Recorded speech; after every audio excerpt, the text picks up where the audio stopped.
John, I'm intrigued about the kind of research you did at Channel One because it's out of home, and it was at a time when out of home it was very hard to measure it. Can you talk about some of the research you did while you were at Channel One? Sure. It what we did was we worked for ad effectiveness research. We worked with Millward Brown. It was very simple. We gave them a list of schools that were Channel One schools, and they would do phone interviews with teenagers, and they would go through for the various product categories that we had advertisers. They'd go through battery questions about awareness and usage and ad recall and whatnot, and they would do a match of they'd call in, they'd do the phone calls in the zip codes where we had schools, and then they would ask the teenager what school they attended to, and from that they had a test cell of teens who went to a Channel One school. They had a control cell of the teens who didn't, and essentially, because they're so well matched sampled, the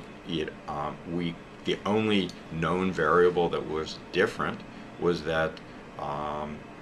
some of them were exposed to advertising through Channel One, and we were able to show so conclusively the effectiveness of the Channel One advertising, and it was a very high reach medium. It's with almost 40% of teenagers, at least at that time, went to one of our schools, and it was really the centerpiece in many ways of the ad sales efforts. But we also had a challenge of so many product categories that weren't advertising to teens that we felt very passionately should. Health and beauty aids, food products, computers even, and we launched a series of studies using a variety of techniques to sort of prove the influence of teens on household purchases. So for health and beauty aids, we would literally we would recruit parents of teens to go into bathrooms in all of their house, identify all the products in those bathrooms, the health and beauty aids, and get the parent to tell us whether they bought that product exclusively for a teen or for a teen to use to share with other household members, and to tell us the degree to which the brand they selected was driven by input from the teen. And we did something very similar with supermarket purchases, where we asked mothers or fathers of teens to keep supermarket shopping receipts, and then go through and for each item tell us whether the teen was one of the consumer, and whether they played a role in buying that specific product and brand. And it was just so simple, but yet such a compelling story. If the parent says the teen influenced them, it's pretty cut and dry. And so we were able to use that research and say teens, influence X billion dollars of purchases in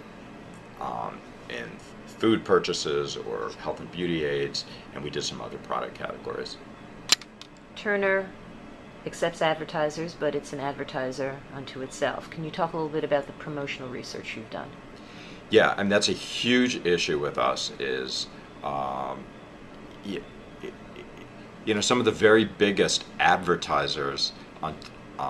in this country, if not the biggest ones, are TV networks, and it's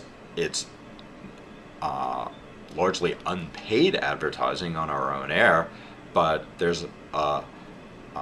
certainly an opportunity cost to that, and we have to really maximize how we use our on-air inventory, our cross-network inventory, and of course our paid off-channel advertising. So what we've been very pleased that we've made some progress with is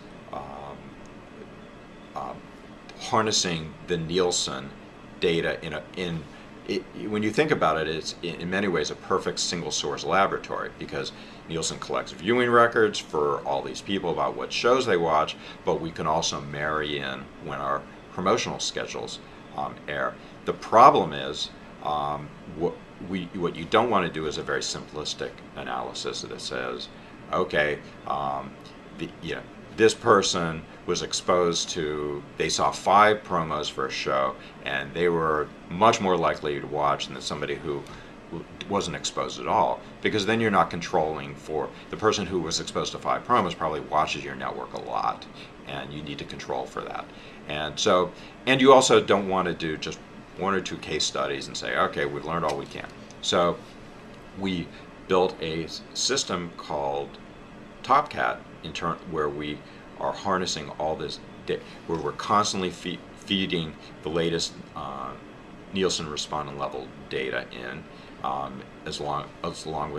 with our promotional schedules, and we've found a way to control for prior viewership of the network in that particular time slot,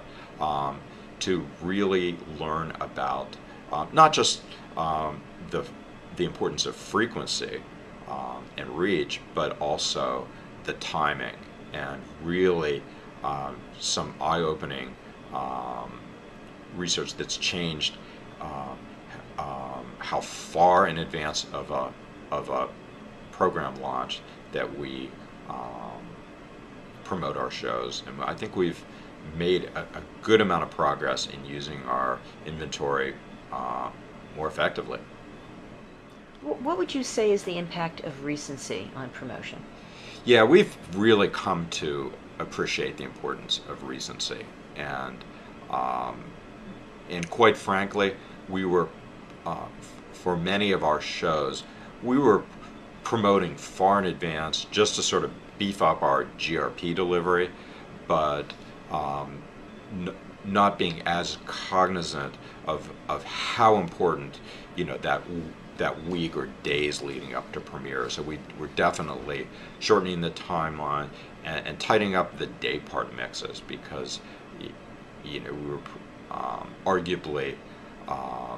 just trying to get a tonnage carpet bombing approach to our promotion and not being as effective and as efficient as we should be.